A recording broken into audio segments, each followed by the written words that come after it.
Ever since Maria's death, we've remained in the bunker, researching as a form of mourning, and we've come a long ways, as you can see. Thanks to the cultivation of Zapcap, a type of mushroom capable of emitting up to 10 watts of power, volts, I forget, we have established a passive power grid. We have hardened our defenses, established a corral for our stallion boa, and thrive off of our nutrifungus farms. All of the steel and components we used were salvaged from scrap found all throughout the bunker, and especially the lower tunnels, which no longer resemble tunnels and has become more of a proper basement. I won't go over all the additional mining or crafting efforts we've undergone during our entombment, nor will I go over all the research we've unlocked. What matters is that we've advanced well out of the Neolithic and well into a sort of late medieval and mid-industrial age equivalent, like a post-apocalypse survivor or something. The most recent innovation we've made, as you can probably guess, is the development and creation of servitor mechanoids. We only have one at the moment, an Agrahand bot, which I've named FarmBot, who is already making our lives a hell of a lot easier by tending to our crop. Unfortunately, these mechanoids produce toxic waste packs, so we've researched and created a single toxic waste pack generator. To put it simply, at our current state, the bunker can fully take care of itself, horse care and farm work included, for about a week straight with just FarmBot alone. Automating the bunker is important because, despite being trapped here by foot, I have a plan to get us out of here using the sky.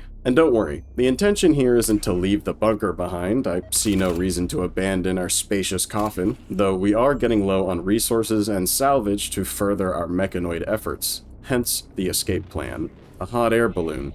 It's been nearly 100 days since we've stepped out onto the surface, which is defined by an oasis of living, growing, hateful flesh.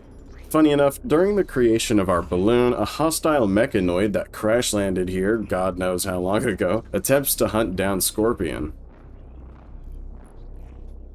Meanwhile, our balloon is automatically moved to an unroofed tile, which happens to be on top of our stairs.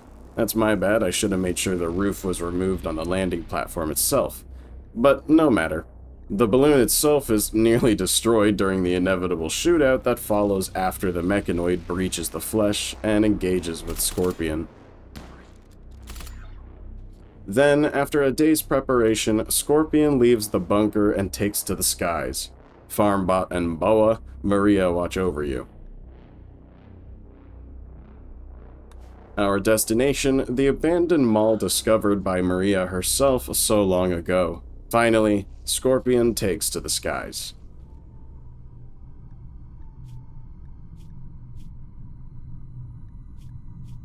Oh, and by the way, you can ignore this game over warning. Everything will go back to normal once Scorpion lands and steps out of the balloon.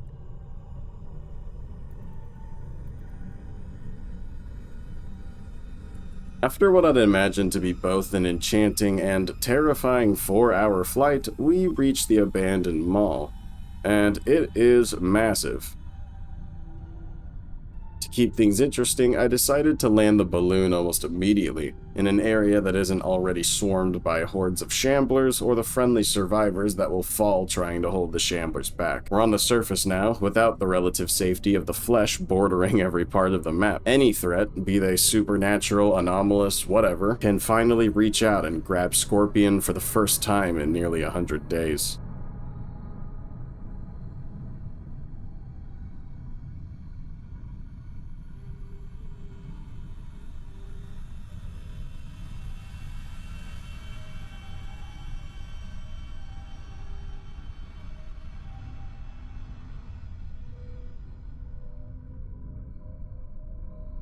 As Scorpion lands, we can unpause and behold some of the ensuing chaos.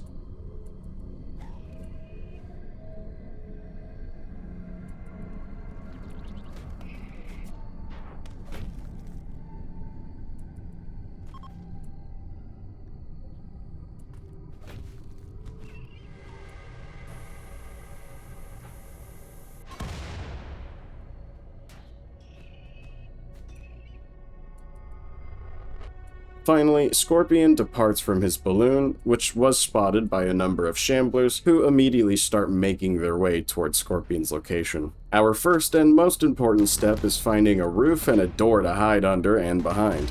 The last thing we want to do is hang around the edge of the map. Unfortunately for everybody here, we have a zero-tolerance policy for anybody infected with Necroa.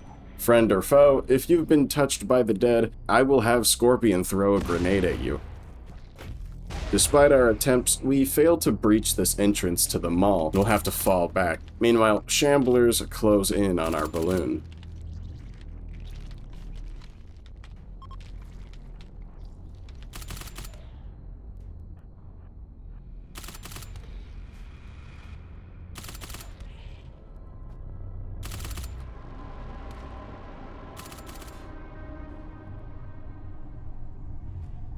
By the time Scorpion makes his way back to the balloon, shamblers are seemingly closing in from both sides of Scorpion.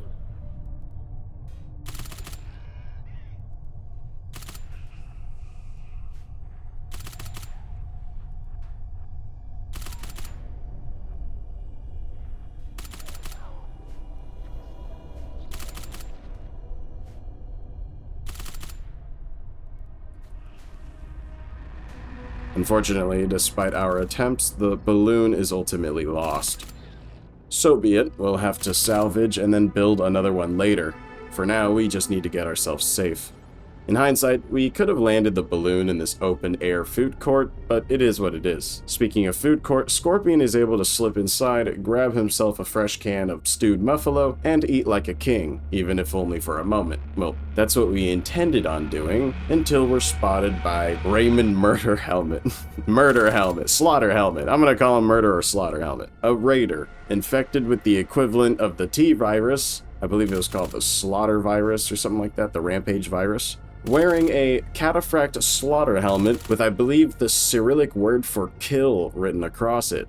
This absolute specimen can one-shot, doesn't bleed, and does not feel pain. We will do everything we can to avoid Slaughter Helmet over here. Okay, after a very good first engagement with Murder Helmet here, Scorpion will ultimately have to yield and find another way in. He flees the mall for the time being, sets up camp nearby, gathers himself, and then attempts to breach once again. After a bit of time, Scorpion makes his second attempt to enter the mall.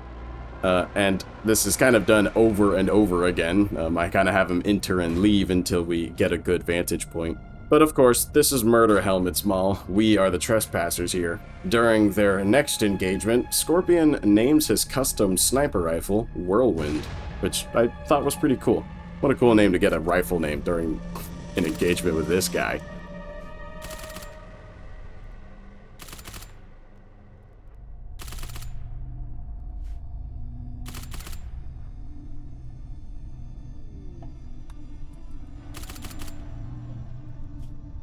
Despite yet another good duel between the two, Murder Helmet drives Scorpion away from the mall. Once more, as Scorpion rests, we can visually scout the mall and admire the king of the mall in action.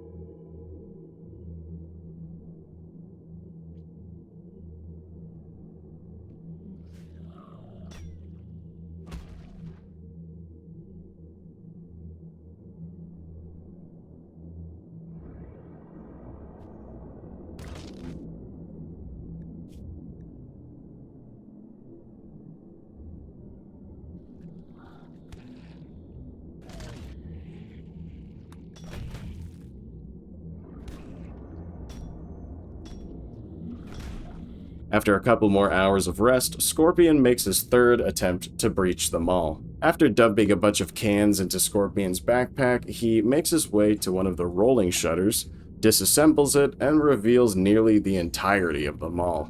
The room behind the rolling shutters themselves hides an old restaurant and kitchen therein. Scorpion will then have to hole up for a moment, while you and I can spend a second to look at the rest of the mall. Oh, and it's also about here that my game crashed, probably from running OBS and a RimWorld game with 4 map instances at once. So I had to reload the game, re-enter them all, and when I did re-enter, I entered through a different restaurant. I'm mainly on the lookout for any means of entering the lower levels of the mall. This place should have a sort of bunker of its own. And I mean, just imagine for a second, if we do secure the mall bunker for ourselves, then use balloons and other means to travel between the 2 bunkers, well, that would be a very interesting thing indeed. But we can't daydream on that topic for too long. Murder Helmet is still alive after all.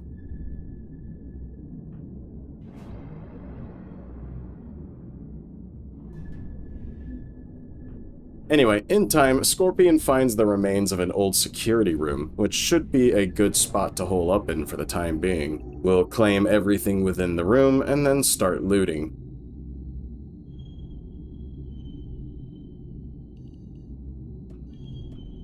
Meanwhile, some well-equipped shamblers introduce themselves to the local auto turret set up by the survivors of the past.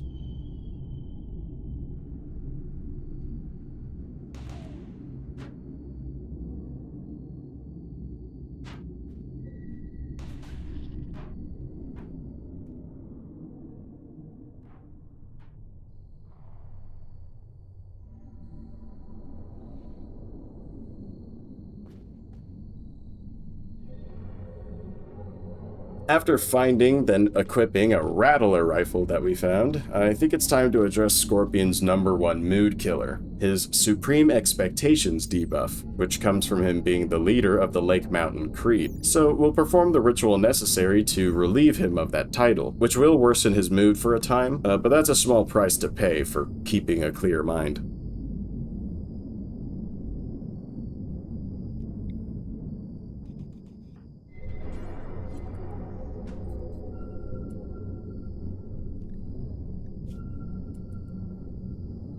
And of course, Murder Helmet shows up. And while he doesn't exactly go for the doors or anything, he sort of traps Scorpion within the building for the time being.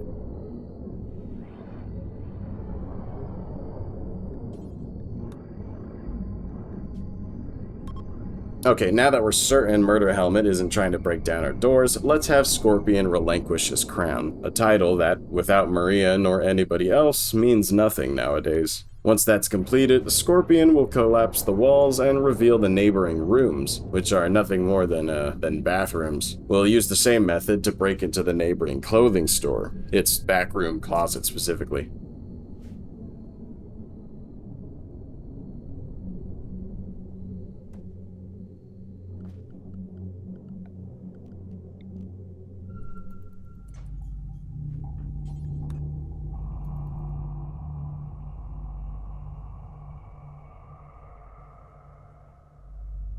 Thanks to the looming presence of Murder Helmet, Scorpion will remain in here scrapping and researching for the time being. It's a good thing we grabbed all those cans.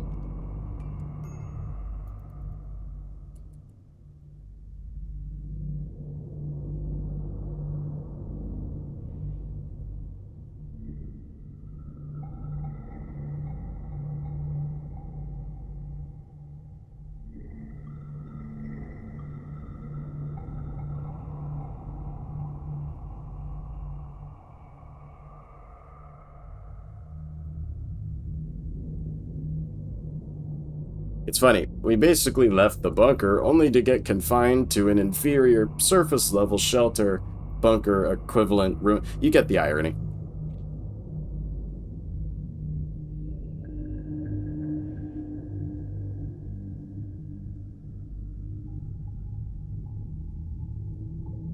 Here we could see Murder Helmet finally beginning to starve to death, while also standing around in rot gas, while slowly gaining Necroa, yet somehow bro is chillin', for now at least.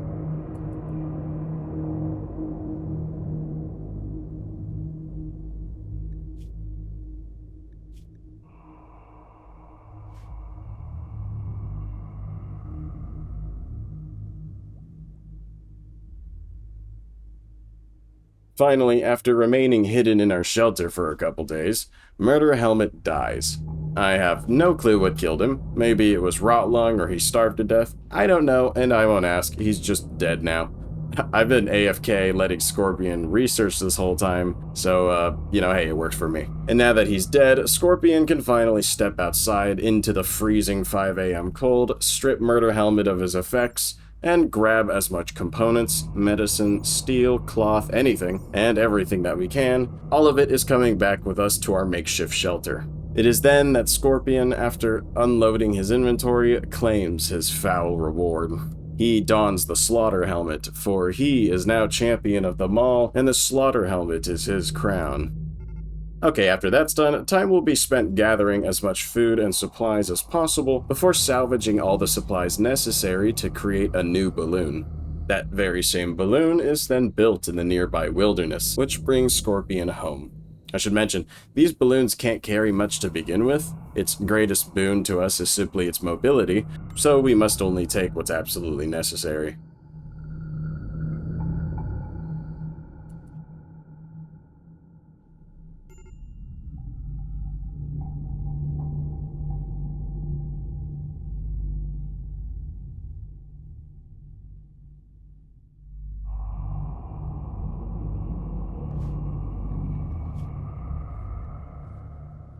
Now that we're home, Scorpion can unwind and prepare for our next set of projects.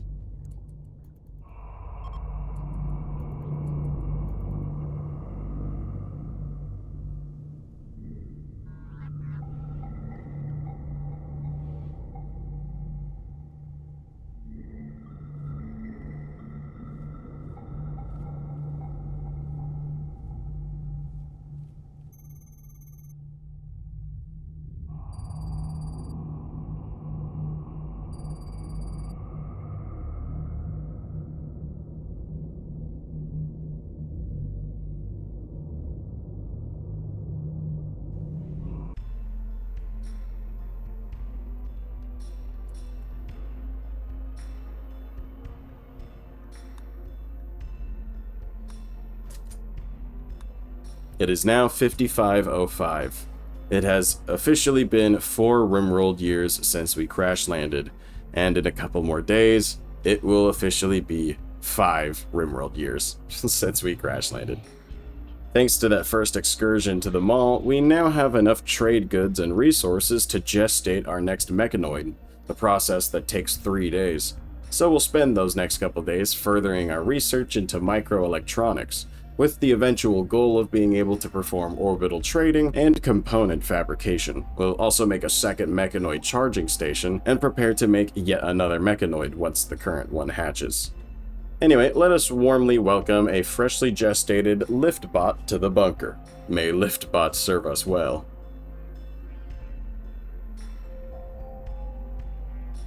Now, by the power of FarmBot and LiftBot combined, the bunker's food rotation is completely online. Crops are planted, harvested, and taken exactly where they need to be, and Scorpion doesn't have to LiftBot a finger. As I set the stage to gestate our next mechanoid, don't take that sentence out of context, a massive stroke of luck hits us in the form of an event that I simply call classic to this playthrough.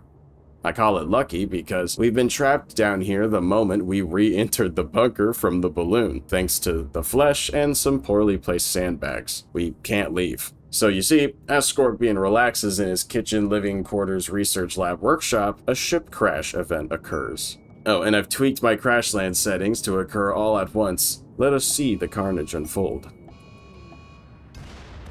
Thankfully, the ship crash did not have a reactor, and even better, one of the ship chunks lands directly on top of the entrance to our bunker, thus allowing us to return to the surface. Furthermore, the ship chunk that crashed onto our entrance was a crypto sleep pod full of critically injured survivors. This might be our only chance to make a friend here on the bunker. As Scorpion rushes to the rescue, the site of the crash itself, which is technically contained in an interior, boils to extreme temperatures in a matter of seconds. Whoever has crashed in there is dying of their injuries, covered in fuel, and lying inside of an oven. Any chance of Scorpion saving somebody here, however slim, is completely lost thanks to a single flesh beast tri-spike that not only prevents Scorpion from saving anybody, but even from getting back into the bunker itself. Thankfully, Scorpion is able to narrowly escape just as the room hits a cool 960 degrees Fahrenheit. This reckless stupidity, like all other things in this godforsaken RimWorld, injured Scorpion to the point of being within 13 hours away of death. But he made it, he'll heal up, and everything will be okay. Meanwhile, everybody and everything within the boiling crash site itself disappears beneath a glowing beacon of cleansing fire. To nobody's surprise, the flesh doesn't take this kind of pain too well, and its autoimmune response triggers thusly. Now, you want to know the worst part about this? This is still footage of me before I was aware that the entrance was blocked in the first place. In other words, this would have been the luck and chance we needed to secure, contain, and then protect the bunker's entrance. But since I didn't know that the entrance could be blocked yet, I didn't do anything about it. What can I say? I'm Sleepy Jack, not Pete Complete. I've got plenty more mistakes to make. So yeah, Scorpion is now super trapped in here. We can't leave once again. Anyway, being trapped down here for an indeterminate amount of time is really a blessing in disguise. We'll focus up on increasing the wattage output of our Zapcap farms by expanding the crop, build a second waste pack generator, which outputs as... Being trapped down here for an indeterminate amount of time is really a blessing in disguise. We'll focus up on increasing the wattage output of our Zapcap farms, build a second waste pack generator, which outputs a much needed 1K voltage when in use, and research sun lamps until we can build a sun lamp prototype in the basement. Unfortunately, the sun lamp requires a brutal 2900 watts of power to maintain. Our current power grid is set up such that all the power produced by the Zapcaps here in the basement are wired directly to a power junction box. That power junction box is manually configured to output all of its stored power to the junction box above us in the bunker. But since the sun lamp requires so much power and it's in the basement, I'll have to regularly flip the upper level junction box to instead output here to the lower levels. To put it simply, when the sun lamp is on, it slowly depletes us of about a third of our power source. When the sun lamp is turned off for resting periods, we manually reroute the power back to the bunker level, which contains our batteries. This manual flip-flopping between the two is only a temporary annoyance, nothing a couple of well-placed batteries can't fix. We have to be stingy with our resources. We are stuck here after all. Also, let us introduce our helping hand for this project, BuildBot. Yeah, I don't know, I'm not really sure what to name these robots. But hey, let me ask you something. If I made a Patreon, would you be down to support it? I was thinking maybe I could take like the first 3 patrons and have them name a robot of their choice or something. I don't know. I really like making these vids. I can't imagine how much faster and better they'd be if I could do it full time. You know, go figure. YouTuber says he wants to do it full time. Water's also wet. Anyways, meet BuildBot. By their powers combined, LiftBot, HaulBot, and BuildBot, God, those names suck, alongside their Mechanitor Overlord Scorpion, can finally assemble a proper underground greenhouse. Imagine eating a meal that isn't made of mushrooms or canned food. I can hardly believe it. As for the farm itself, we'll grow a wide variety of foodstuffs, cotton, weed, herbal medicine that isn't weed, the usuals. And now, with all that being said, it is back to the never-ending toil of scrapping, trading, researching, and waiting for a new way out. We'll spend the first month of the new year making weapons, research kits, scrapping old workbenches for material, the usual. As far as the bunker terminal goes, the thing regularly runs out of silver, so we have to either barter our goods to put some silver in its pocket, or wait for the next cycle of merchandise to roll in. The main trade commodities we're after is cloth and components, the cloth being for whenever we get another chance at building a balloon. Also, the cloth that we grow should be quite valuable to the bunker terminal itself, so an all-around valuable trade good.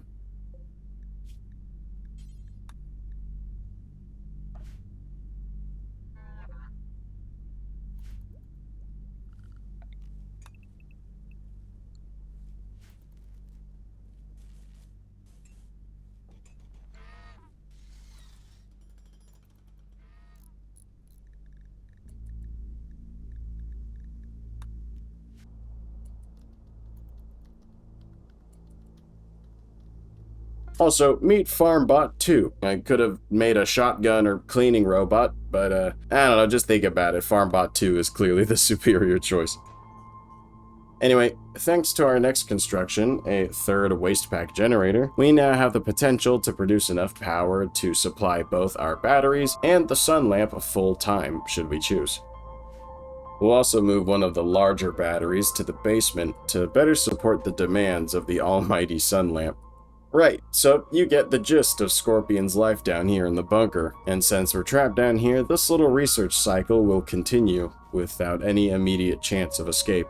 It isn't until another weeks or so worth of confinement here that a new chance of escape presents itself in the form of Kate. You see, I receive a typical rescue request, one in which a survivor seeks shelter in your colony from man-hunting beasts in exchange for joining your colony. So I blindly accepted, expecting this to be just another one of the many quests doomed to fail due to the presence of the flesh. But things happen a little differently this time. The survivor enters our map and is a 40-year-old femme fatale Black Widow psychopath assassin type named Kate, who is being hunted by some feral cheetahs. Her stats clearly reveal her to be extremely efficient in her role as an intimate assassin. I'm almost afraid to leave her and Scorpion locked in the same room together. But here's the thing. If we have her attempt to tear her way to the bunker, the flesh will absolutely kill her. So, Caitlin won't come to the bunker. Instead, she will be our eyes from the outside. It's already nearing 100 degrees. Heat stroke is already beginning to affect Kate. Thankfully for us, Kate not only cuts away the flesh unchallenged, but is able to escape the territory entirely. It'll be dangerous. Kate will have to cross the overheating deserts and forests unarmed and without supplies. But if she plays her cards right, Kate could not only free Scorpion, but team up with him and go anywhere and do anything. All she has to do is survive.